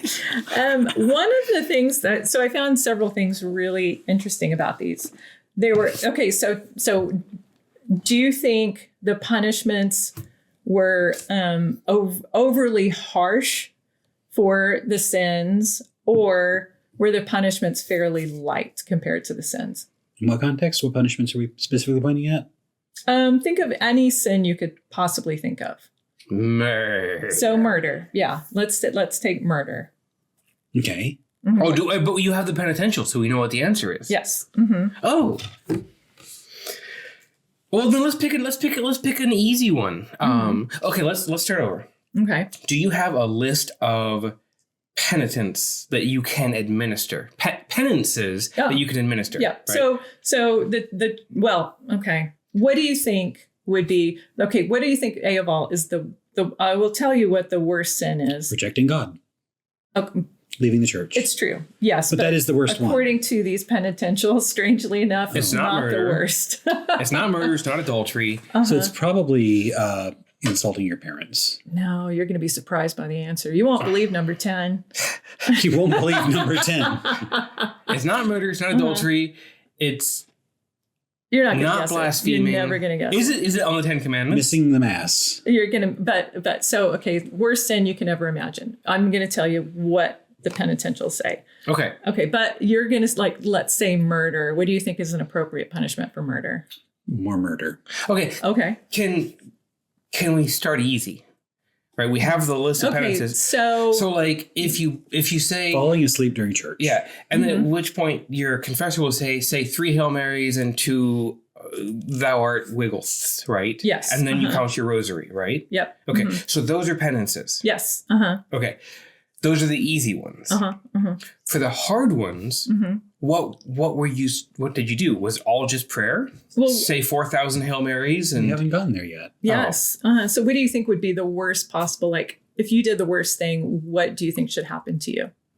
excommunication. Okay, so it's very interesting. I found these both incredibly harsh and incredibly understanding all at the same time. Okay. Because everything is a sin. Everything's a sin. This is true. Sin. So that's harsh, but then It's the a sin. penances, to me, are surprisingly light. Yes, there are times where you are kind of kicked out of the church, mostly clergy, but I think only a few things are forever. Most of it is you're out for 10 years. I've talked Really? Yeah. I've talked a fair bit about excommunication with Janice because that's a part of the church. But basically, it's saying get out of the church, go and clear your head. Yeah. Yeah. It's like it's like a meditative Rumpelspringer. Right. Whatever. Yeah. And so much of this is lots and lots of. She's been excommunicated a few times. That makes sense. But so a lot of the punishments are sort of these you do have to cry and that's prescribed, crying, wringing your hands, ripping your clothes. To show how much you repent, right? So many of these also are fasting. Which is where we're at and now. fasting is not starving because, it's like a fast for 10 years. You can't do that. So you only can have bread and water, or just fasting can mean no meat and wine. So so there's food. In France, no butter. That's right. Delicious food you can have while you're fasting. You can drink barley water. So, but you probably couldn't add the whiskey. That would be a sin to add that. Let me take a brief second and say You're gonna have to, and also abstaining from sex is a big one. That's a very popular one. With your wife or anyone else's? So it could be a variety of things. So lots and lots, but even for witchcraft and murder, there's no death. Nobody gets put to death in these. It's just all these fairly light things. But the other thing, you looked like you're about to say. I was saying, didn't witches get put to death all the time? But yes, but not here. If you confess. This is early. Oh, if you confess. Yeah, this is like 500 years before you're thinking. So, and confession takes care of all of that because you are repenting. Yeah. Also, witches weren't evil in like 1,000. Right, because clergy is included in the list of witchcraft activities. You know, are you a woman? Are you clergy? Are you just a normal person? Then your penance is going to be different. But since you're confessing, you aren't put to death. Like you are just given. Well, that's so nice. It's weirdly nice, but I think it's all about the confessing. And also, this is super interesting to me. So you're also, as a confessor, supposed to take in mind when you're giving out your penances, the spiritual and mental state of the sinner. Interesting. So, yeah. So I if was somebody's going through a rough time, Your Honor. Exactly. So if it's clear that this person is undergoing something terrible, like, okay, it's a crime of passion. It's, you could have sort of the mental health defense happen here. It can be all of these different things. If they are not necessarily, if they have some disability, then you give them a lighter penance. So it's almost like therapy. Like the confessor also has to be somebody who can assess the mental and spiritual state of the person. So what was the worst sin? Oh, you're going to find out. I know. Read the book. Wait, yes. Okay, hang on. Let me. So you're gonna be surprised. You're going to be horrified. So the priest would go through all these sort of mental tabulations, talk to the person, get this kind of fuller picture, and then look at the penitential and figure out where in the flow chart this person lands, right? Okay. So we talked about what the weight's depended on. So as I mentioned, if you're rich, you can buy your way out of a lot of these things. Right. Convenient. Yes, very convenient.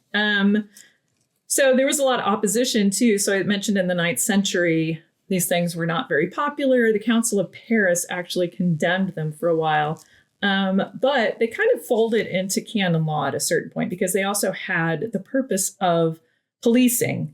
So, they reduced homicides, rape, things like that. So it was something that kind of moved into law at a certain point. Those two kind of went together. So I'm going to talk a lot about fornication. Okay. Fornication and vomit. And vomit. It's fornication and vomit, two big things. And weirdly, weasels. Weasels show up a lot. Do go on. So I read two of these so that you don't have to. Thanks. I read the Penitential of Finian and this kind of weird compilation that is given the name, the author's purported to be Theodore, but it is not Theodore. It is pulled from a bunch of different works, and it was actually kind of published after his death. So, but it's a very interesting document because it's the most explicit and the most detailed about all of the sins. All of these little parts of it have these very detailed descriptions of sin and how to parse them out.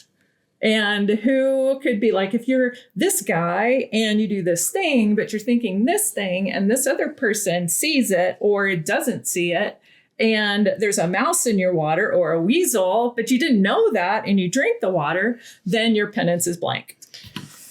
So you got a flow chart and you're going down and you're checking boxes up, down, Yeah. and you add everything up and your end column is math. And so thinking about fornication.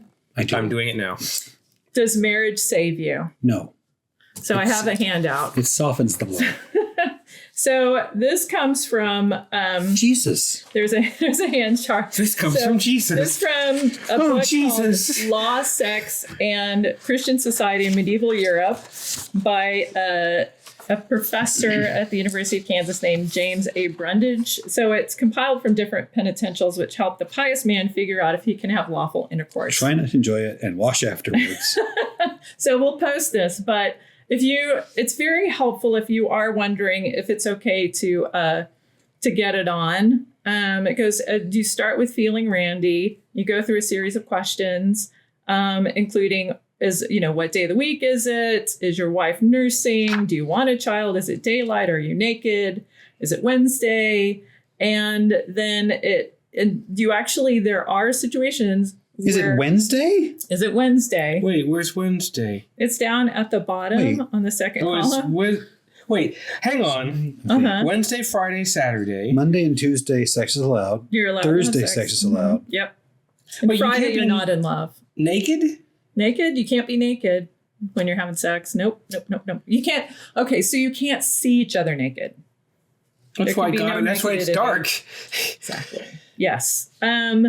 But you also, if you're given the green light for sex, there can be no fondling, no lewd kisses, no oral sex, no strange positions. You can only do it once and try not to enjoy it. Good luck and wash afterwards. What's Whitsun week? Whitsun. Left middle. What is Whitsun? Let's just find out. So this is very handy to let you, but marriage does not save you. First week of Pentecost.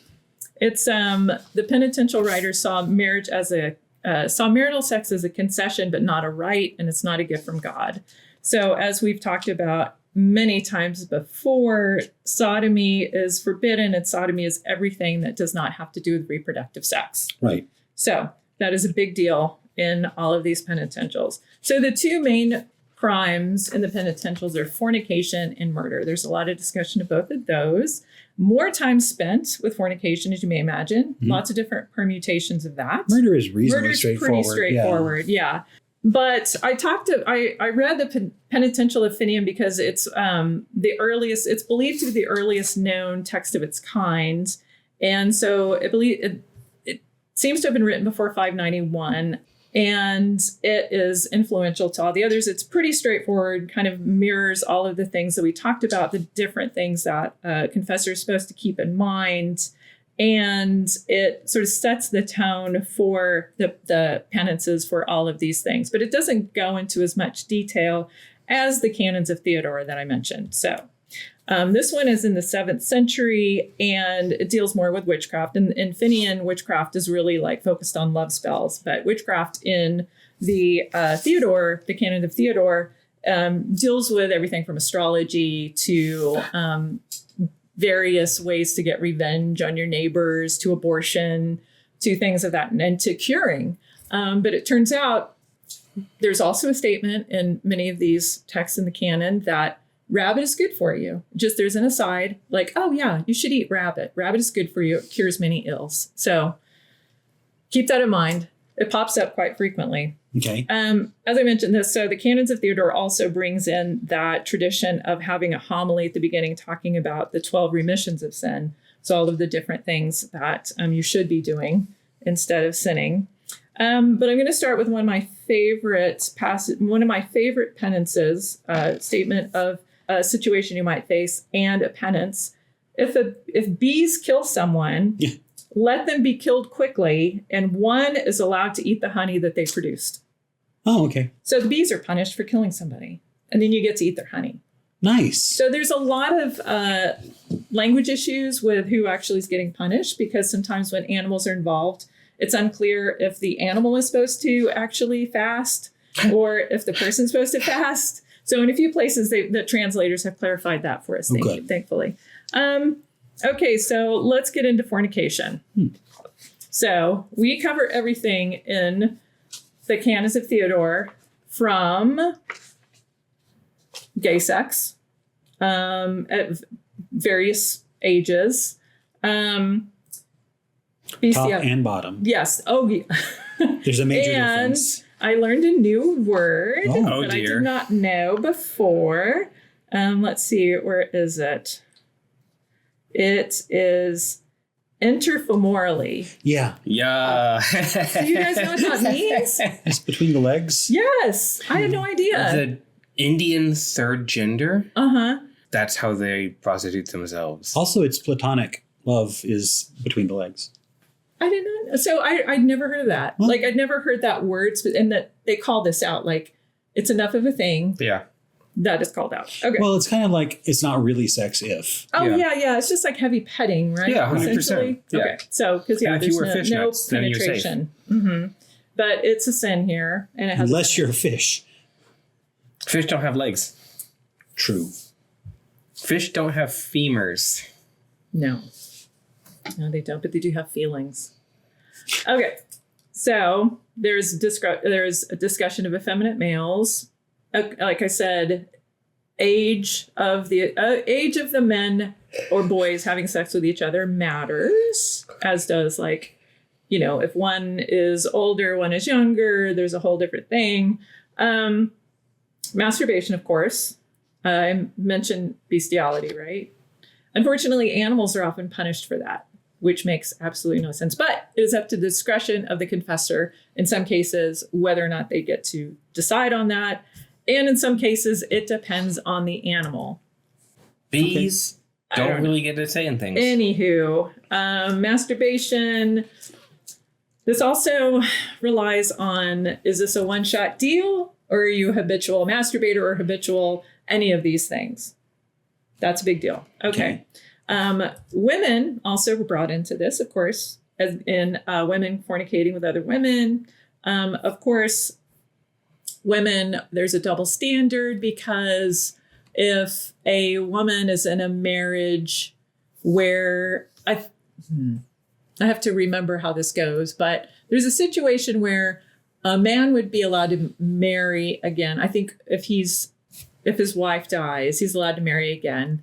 A woman, she can join the church. Like she can move into the church. Yeah. That's the option. Menstruation, also an issue. You can't go into the church, et cetera. You're unclean. Right. So masturbation also for women. And do you want to, now I will talk about what the worst thing is. What is something we have not talked about Ferret, yet? weasels. No, weasels. The weasels, I'll mention the weasels briefly, but they're not involved in the fornication. Good. Yes. Okay. Is this fornication related? It is fornication related. Rape. No. Oh. That's not mentioned here, but rape is but that's not the worst one in here. Onanism. And we No, talked that's about masturbation. that. Oh, Stealing a penis and hiding it in a tree. that happened a lot No, in that's Hibernia. just funny. I'll take you out of your misery. Yeah, please. Okay, oral sex is the worst evil. They use the What? phrase worst evil, and you will repent this up to the end of your life. Really? Yeah.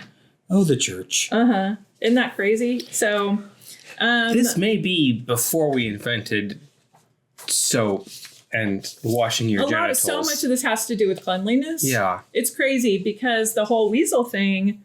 Really, I am wondering when we're going to get to that. Well, weasels smell terrible. But weasels are present enough to get called out many times when dietary restrictions are brought up, like eating. You can't eat. If you happen upon a dead animal, you can't eat that dead animal. Unless you're unaware, unless there's some lack of awareness that this animal just happened to be lying by the side of the road for whatever reason. If it was killed by another animal, disease, etc., you can't eat it. But if somebody brings you a steak from that, then and you don't know, then it's okay. But the weasel situation is if say you have water that a mouse or a weasel gets into, and therefore the water's unclean, you can't drink that water. Or if a dog eats something, there's so many rules that involve this very elaborate food chain situation about if an animal eats an animal and you unknowingly eat that animal. I paid $50 for weasel water last night, and we can't drink it now. I think it's okay if you just like a tea bag with a weasel. If you don't tell us you bought weasel water, we can drink it without It's got a weasel on the bottle. Which is why they bottle the whiskey so the mice can't get in it and drown. It's not a stout, it's a stoat. Yes, exactly. So, talking about vomiting. So the deal with vomiting. The deal with vomiting. is this. So it is used both as an analogy. Okay. The only way you can rid yourself of sin is as if you're vomiting poisons out of your body. It comes up so many times. Oh. Vomiting. So this is emesis. Yes. So that's you want to get rid of your sins as if you're vomiting. So the allegory is this is why oral sex triggers a gag reflex. Yes. And that I did not put those two together. However, if and there's so many, like there is a whole thing about if you have committed a sin and you've confessed it and then you go back and do the same sin, it is likened to a dog vomiting and then returning to his vomit. Okay. Yes. But that's scriptural. There's a whole, again, sort of this, food chain situation of if you eat the host and throw it up, then is it out of drunkenness? Are you sick? Oh my goodness gracious. All of these things, there's different penances for that. You can never throw up the host no matter what happens. Also, the host is like a foot wide and made of mostly barley, so it's a very heavy host. And you also, if you drop the host and a dog eats it. Oh no. That's a huge issue. And it's unclear if the dog has to fast or if you have to fast. 5 second rule, 5 second rule. And then Fido, no. Back. So, I mean, it just gets to crazy. Like, so if you throw up the host and a dog eats the host, then that's a whole other situation. If you threw up the host and a dog eats your host vomit, why was this written down? Did this happen more than once? I wonder. There must have been. It's like, oh my God. I sincerely wonder if there was ever a computing engine built to solve this. Like this actually, there were engines made to like design music and things like that. Oh yeah, like some kind of automaton that Right. But it is, I mean, really, it's a work of art how many things are thought through and how complicated it is. And yeah, we discussed the weasels. Oh, the other thing is it's very confusing about baptism because if you are unaware, you've already been baptized. Right. So if you get baptized again, then you should be punished because it's as if we crucified Christ all over again. Oh, so you're kind of double dipping. We do it every year. It's true. What if you drink the baptism water? And then a dog comes by with a weasel in its mouth. And you throw up you baptize the weasel. Right. You throw up the baptism water that you just drank and a dog drinks it. So what happened? Okay, so here's what happened. The weasel. There were a bunch of monks sitting around a bar just like this. They'd had some barley and hooch, and they were saying, do we have every contingency contingent? It does sound like a game. Right. And they're just like, well, what if? Nope, we got that already. Well, what if, what is it? Oh, what if crabs. Right? And they're just like, all right, guys, we're going to go around the table. We're going to name a sin. If it already exists, you name the penance. If you can't name the penance, you take a shot. Exactly. It's a if drinking game. If you name the penance and it doesn't exist, the table buys you a round. And if you've done it, you take 2 drinks. Yeah. But if you throw up after drinking... Oh. Well, see, that was the very first table. They're like, all right, guys, well, what if I have too many and I drink? Like, that's a sin. Drink. Exactly. Right. So what if, hear me out. Okay. Yes. What if we have Irish whiskey and we accidentally baptize someone in Irish whiskey? With a whiskey, a weasel infused whiskey, and then we drink the Irish whiskey because we can't let it go to waste. No, you can't just throw it out. That's a bottle. Wasting whiskey is a sin. Drink it, right? So, which is a bigger sin, wasting the whiskey or baptizing the already baptized, or baptizing a weasel? Yeah. Yeah. How do you baptize someone again? What do you say, Jacob? You tap. It's in the name of the Father. There's an exorcism, and then There's different ways. No, whatever you're planning with that, put it down. An immersion? You're trying to explain to me. Is this a whole on Southern Baptist immersion, or is it like a genteel sprinkling? Yeah, the sprinkling. Exactly. So, also, monk stealing turns out to be a thing. You put that back? Stealing monks? There's one line about if you remove a monk from a church, Was it a load-bearing monk?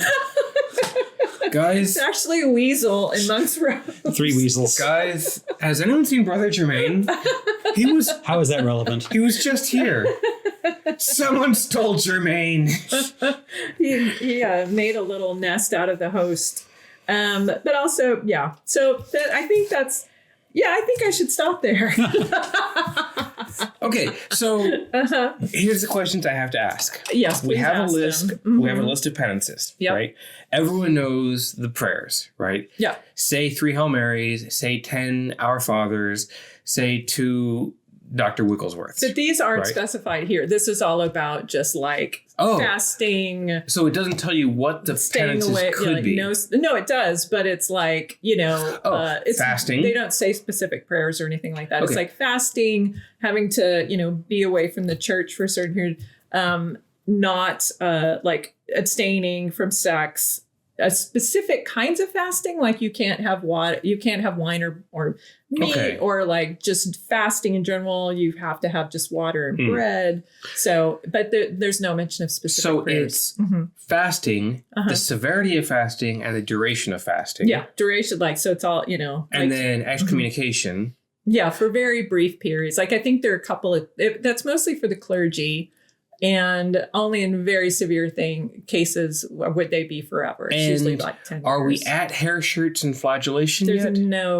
There's just a later. lot of crying and, ripping your clothes. Now, for hair shirts and flagellation, that was really a monastic thing, not a lay thing, right? Right. And so this is confessors who are working with the laity. Okay. Yeah, or other clergy. So was it just the 2, fasting and excommunication? Like what else and was abstinence. You didn't want to drive people out of the church too much, I Right. think. Yeah. Mm-hmm. Yeah. So, I mean, it's, there's a lot of, and it's very, I don't even know if there's really a pattern to, okay, so if you're a young man having sex with another young man, it's like you fast for, like, let's say 10 weeks. And then say a member of the clergy would have to fast for like 20 weeks or something like that. So it's, and if it were to adults, it would be also a longer period of time. So there's a recent Ogloff cartoon. Are you a fan? Oh, gosh. Yes.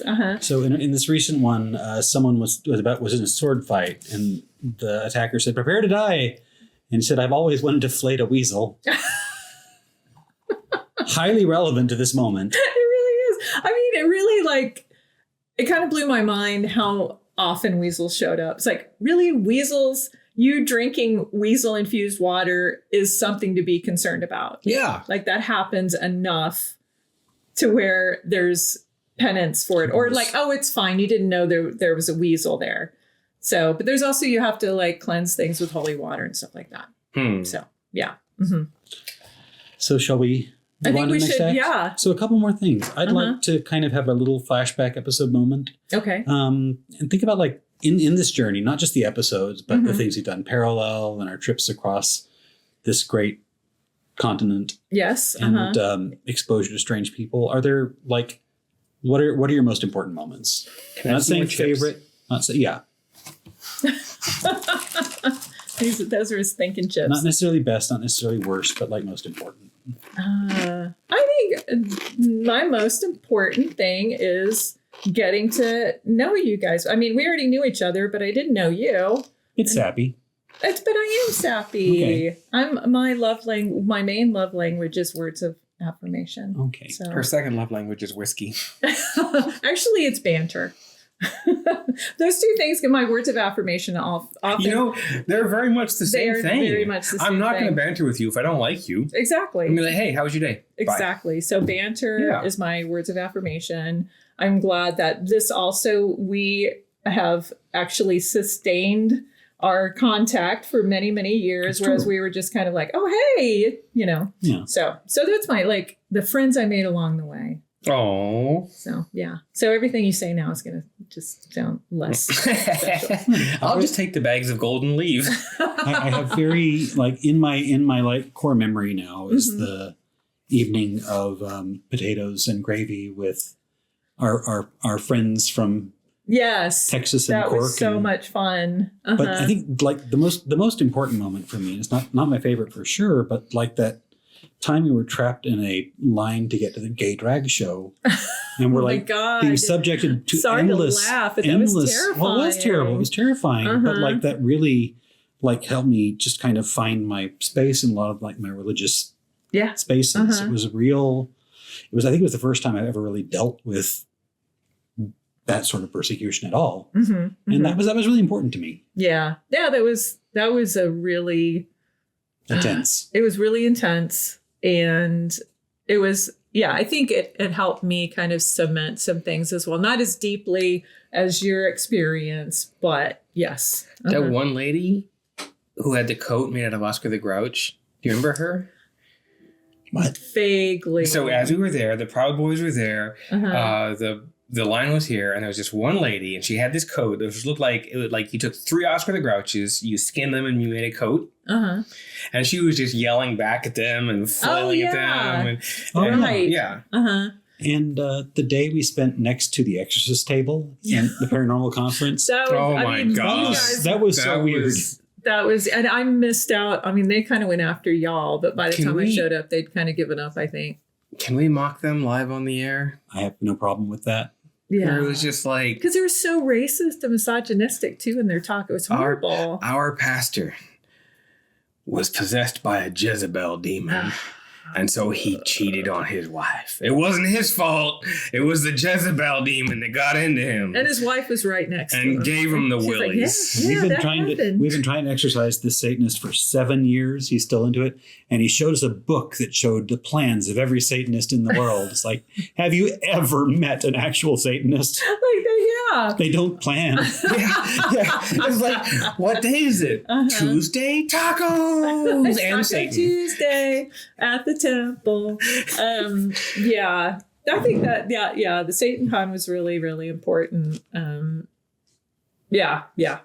was, but there was that woman who warned us as well when we were walking up to you and I were walking to the hotel for the conference. She warned us like we needed to go a different route because of all the terrible people. So that was a good warning. Kind. Yeah, the Skywalk was our friend. Exactly. So people in Boston were supportive because people at the bookstore, even the people at the Unitarian church they were like, oh yeah, we're that's very interested in what you guys are doing and blah blah blah. So it was So people on the whole, it's just those terrible, racist, homophobic, misogynistic, yelling, violent people. I'm gonna go to the next year at the Satan Con in Nova Scotia, where we walked into it, kind of not knowing Devil Con, Devil Con in Nova Scotia, and it was absolutely not what we expected, but absolutely amazing. Where we got to connect with so many people at so many levels and have conversations and hold our own. Where it's just like, for me, it was like, we've been doing this for a minute. We know what we're talking about, but we're talking with people that know what they're talking about. Right. Yeah. And it's like, we're holding our own and they're accepting it. So like, I don't have a lot of imposter syndrome, but... You don't say. But it was that one, it was like, we are legitimate, in which we're in this group of legitimate people and we're having legitimate conversations and we're equals. And I, like, for me, that was like a really great moment. It's like, okay, I'd say filling out the form for that event, like trying to make the ask for like justifying our existence and then writing the body copy out and then our biographies. That was really hard. Yeah. How do you say we're a bunch of dumbasses who make jokes about... We're not dumbasses. Okay, you're not a dumbass. I'm sorry. I'm Dr. Dumbass. Dumas. Dr. Dumas. We're light for all the entertainment. I would say another important thing is getting to know the glass coffin, velvet casket crowd. That was nice. That was nice. Oh, that was, they still say hi to us. Yes. Actually, when I was buying your book at the place of the thing, they remembered the Chthonic Salon lectures. Oh, that was kind of neat. That is very nice. Yeah, they're all good people. Sad that it no longer exists. Yeah. So wrap up question. Yes. What episodes do you want to see in the future? Oh gosh. Let's see. Be brief. I want to do something on Adam because we sort of always dance around the problem of Adam. Maybe when season 2 of Hell of a Boss runs around, because Adam was a major character in the. Okay. Yeah. Uh-huh. He was an asshole. What? Adam? Truth. Adam. I want to see a cross-pollination episode with the Saints podcast. Yeah. Oh, yes. Where one of us or the other of us trade back and forth and do Saint Cyprian of Cathar, the necromancer saint, and Saint John Bosco, who did Hellvisions in like 1900. Oh, and St. Patrick also would be interesting because he went on a hell journey. He's a little more like mainstream. Yeah, that's true. Mm-hmm. But for St. Patrick's Day. Wait, what? Truth. What? I know you want to do something on children's literature. Yes. And as a part of that, I want to do Furnace is the Side of Hell. Okay. Which is the very oh, look at the little girl. Yes. She's wrapped in lead clothing that's on fire and melting and melting and melting. And see her poor eyes dissolving out of her head. You don't want to have your eyes dissolve out of your head, do you? No. Oh my God, yes. I definitely want to do children's literature. I feel like a greater project could come from that. What about you, Jamin? I have not yet gone through the backlist of everything. Like I keep coming across episodes and I'm like, oh, I remember this. This was fun. A lot more Arthurian legend, which is a lot more Welsh and stuff. But then there was a lot of the UK, which wasn't Welsh, and like the Roman influenced UK. We haven't done Norse world. We haven't gotten into Norse world yet. There's a lot of like foreign, like not Christian path stuff that you want to do. And I think, and I've been stalling on it, but eventually Mesoamerican myth. Back to Mesoamerica is just not well documented for me. Hindu. But and I think like for Norse, it'll be tough because the Marvel Cinematic Universe has already done most of the exposition for us. Right? We got Loki and Thor and really Heimdall. Like that's there's a Bifrost and spaceships. What really do we need to discuss? Captain America, obviously. Tabletop role-playing game hells. I feel like there's a major arc for that for me. Oh, and people would, whenever I do my Satan or demon talks on the cruise, that is lots of people come to this mythology through games and talk to me about oh, this reminds me of blah. And that's how I wound up with that Let's Some Demons game. The Anomaly role-playing game is based heavily on the Dictionary Infernal and the stuff that Burbs wrote about. Oh, Burbs. These are based on a French parody role-playing game. Oh. I also, again, like I keep mentioning this, but the podcast of Eternal Return. Yeah. Because those could be short. So, you know, we could put out just like a 20-minute episode and just say, hey, here's a thing. And then I don't even remember how to do that. You mentioned that our early episodes were like 45 minutes. I know, it was great. Like, oh, look, it's 10 o'clock. Who were we? But yeah, like we could go back and just touch on a few things from from our earlier podcasts before we knew things. Website open. So 50 was the Devil's Brackets. We done a lot of on cryptids, like 3 or 4 on cryptids. Some Walpurgisnacht. Hedgehogs. That was Zoroastrianism. Yeah. Oh, we also need to go back to Gnosticism. We have so much to spend on Gnosticism. Like the Cathars. There's Cathar literature out there still, which hasn't been burned. We got a lot. We got to get busy. The Knights Templar, the Crusades. It's got to stay on topic. It's got to be somehow traced back to hell. That is the rule. It's true. Yep. But Gnosticism has an enlightenment. An enlightenment and a judgment implies a judgment. Well, and I'm also more okay with Gnosticism because like all the heresies are basically based on Gnosticism, and the heresies send people to hell. Yes, exactly. Yep. Peter, Paul, and Taratukis. Okay. Oh, and Solomon. Solomon and the Demons. You did some of Solomon already. We did a bunch on Solomon. Yeah, we've done a lot of Solomon. So we've done a lot, and we have a lot more to do. We'll never run out of things to talk about. It is true. So until then, dear listeners, yes, we will see you in hell. Bye. Devil sign.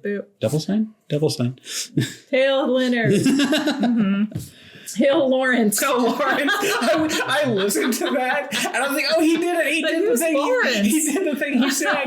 Episode 3, I said Lawrence instead of Leonard. Like 6 times. Like the entire episode, yes. That's so sad. It was.